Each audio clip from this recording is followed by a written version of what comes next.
மாதுளம்பழச்சாறுடன் chia seeds செய்ய தேவையான பொருட்கள்: உரித்து வச்சிருக்க மாதுளம்பழம் 1 அல்லது 2, பால் 1 கப், சியா சீட்ஸ் ஒரு நைட் ஊற வச்சது, ஜாகரி 1 கப், ரிஃபைன் சுகர் வேணும்னா யூஸ் பண்ணிக்கலாம், 2 ஏலக்காய்.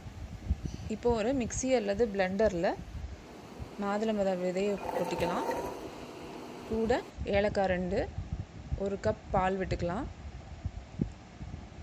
ரிஃபைன் சுகர் ஆப்ஷனல் தான்.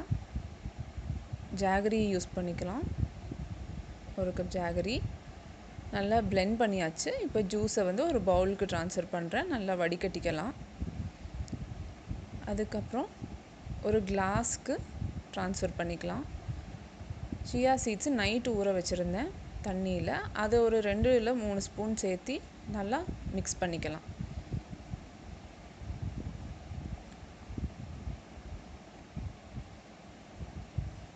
இப்போ நல்ல நியூட்ரிஷியஸ்ஸு ப்ளஸ் நல்ல ஹெல்தியான மாதுளம்பழச்சாறு ரெடி.